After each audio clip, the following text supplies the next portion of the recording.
नमस्कार दोस्तों, मेरा नाम है मिट्ठू आलम और आप देख रहे हैं स्टार ऑफिशियल स्टोरी। चलिए कहानी को स्टार्ट करते हैं।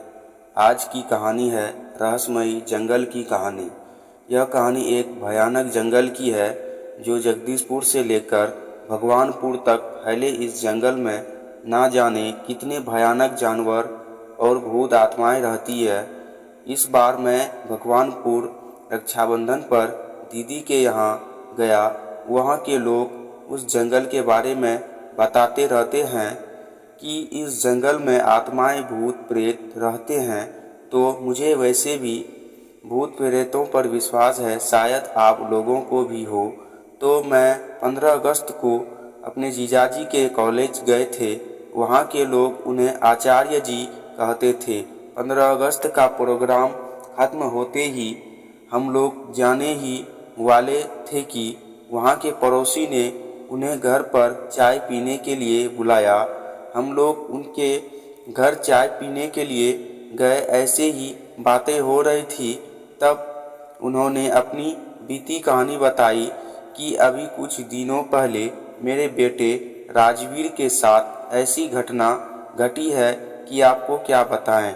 राजवीर के पिताजी ने बताया कि एक दिन मेरी तबीयत खराब हो गई थी, तब मैंने राजवीर को जंगल से बकरियों के लिए चारा लाने के लिए भेज दिया था। राजवीर वैसे तो कभी कभी जंगल जाता था, पर वो हमेशा काम से जी चुराता था। पर आज उसे मजबूरी में जंगल जाना पड़ा। वो रास्ते में चलता गया। उसे कहीं भी पास में चारा नहीं मिला, क्योंकि पास के सारे पेड़ तो पहले से ही बकरियों के लिए काट चुके थे। राजवीर जंगल की ओर अंदर चला गया। वो घने जंगल में पहुंच गया जहां पर बहुत पास पास पेड़ थे। पेड़ इतने घने थे कि आसमान तो नजर ही नहीं आ रहा था। बरसात का टाइम था। अच्छी बरसात हो गई थी तो पूरा जंगल हरा भरा हुआ था। पत्थरों पर पानी ऐसे बह रहा था जैसे कोई झरना बह रहा हो। पहाड़ों से नीचे की ओर आता हुआ पत्थरों पर साफ पानी बह रहा था। वहां पर इतनी शीतलता थी कि देखते ही थकान दूर हो गई। उसने सोचा कि पहले मैं थोड़ा आराम कर लूं, फिर मैं पत्तियां काटकर घर चला जाऊंगा। थोड़ी देर ही हुई थी उसे सोए हुए। उसने सपना देखा कि वह चारे के चक्कर में बहुत दूर आ गया है और वह रास्ता भूल गया है। उसने सपने में देखा कि उसके सामने कोई खड़ा है। उसकी शक्ल देखते ही उसकी आंखें खुल गई और वह डर गया। अब उसे और ज़्यादा डर लगने लगा, लेकिन चारा तो काट रहा था। पर वह सपने की बात याद करके बहुत घबराया हुआ था। उधर सूरज भी ढलने वाला था। उसको दूर दूर तक किसी की भी आवाज़ सुनाई नहीं दे रही थी। वह जल्दी जल्दी पत्तियां काट ही रहा था कि उसे आपस में बातें करते हुए एक आवाज़ सुनाई दी। उसने सोचा कोई आदमी होगा तो मैं उसी के साथ घर चला जाऊंगा।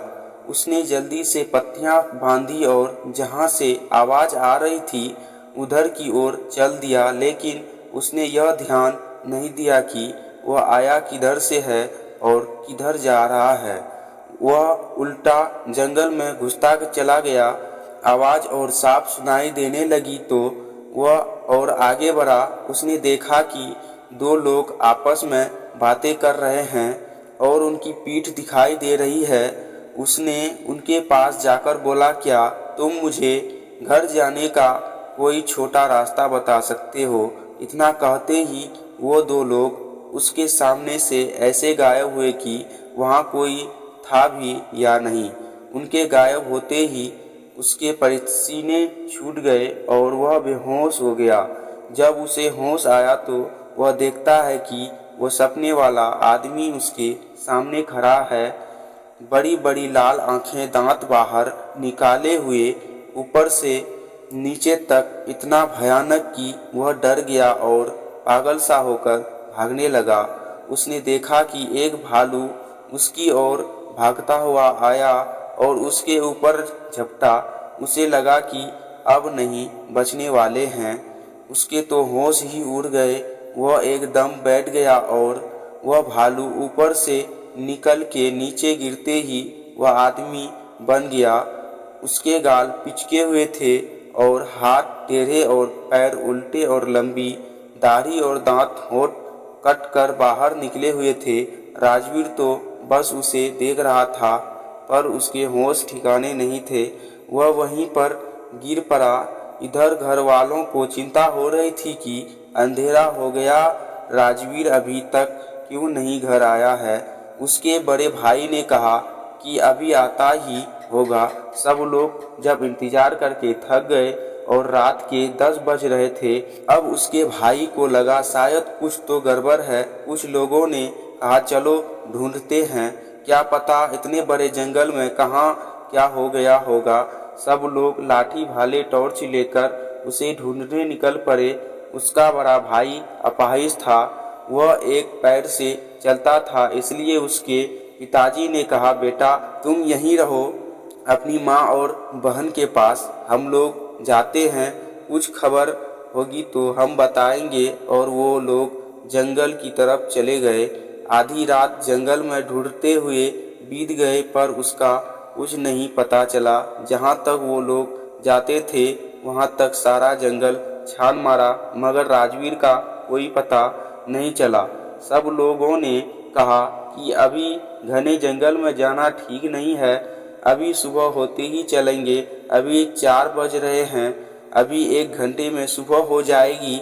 सब लोगों ने वहीं बैठकर सुबह का इंतजार करने लगे। थोड़ी देर बाद सुबह हो गई। सब लोगों ने कहा चलो अब चलते हैं। सब लोग चल दिए आवाज़ लगाते हुए राजवीर राजवीर, पर राजवीर बेचारे भूख प्यास के मारे उसकी वो हालत हो गई थी कि वह सूझबूझ खो बैठा था। उसे अब यह नहीं पता कि मैं कहाँ पर हूँ। 2 दिन हो गए पर राजवीर का कहीं पता नहीं चला। अब सब लोग परेशान थे।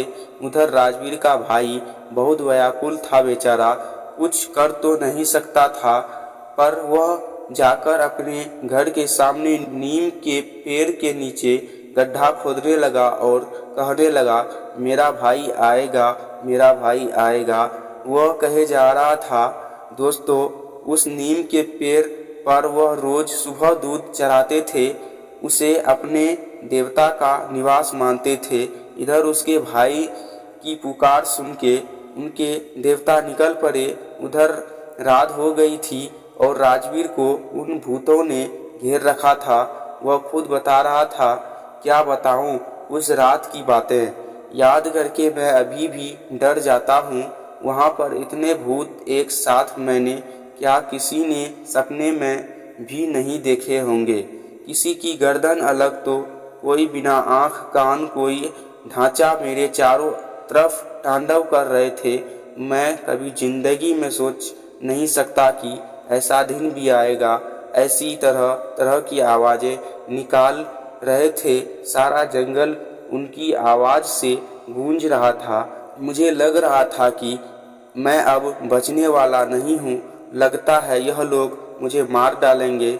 मैं तो इतना डरा हुआ था कि मैं रो रहा था कि अचानक घोड़े के पैरों की आवाज़ आई। सब लोग एकदम शांत हो गए। सब लोगों ने आस तोड़ दी कि अब हमें राजवीर नहीं मिलेगा। सब लोग वापस आ गए।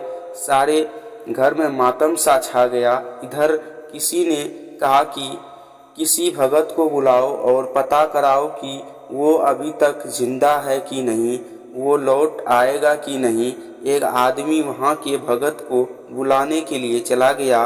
उधर राजवीर के देवता वहाँ पर पहुँचे, हाथ में तलवार, घोड़े पर सवार। उनको देखते ही सारे भूत भागने लगे। उन्होंने एक एक को पकड़ पकड़ के ऐसे मारा जैसे कोई हीरो फिल्म में एक योद्धा सबको काट देता है। जैसे कि उनकी तलवार उनकी गर्दन पर पड़ती, वह मिट्टी में मिल जाता। यह सब राजवीर अपनी आंखों से देख रहा था। तब उस घुड़सवार ने कहा कि तुम अब चिंता मत करो, मैं आ गया हूँ और सुबह तक कोई तुम्हें लेने आ जाएगा। अब तुम बेफिक्र होकर सो जाओ।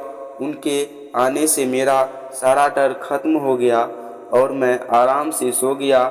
इधर भगत जी आए, उन्होंने अपना ध्यान लगाकर देखा और कहा कि तुम्हारा लड़का सही सलामत है और कल आ जाएगा, तुम्हें चिंता करने की कोई ज़रूरत नहीं है।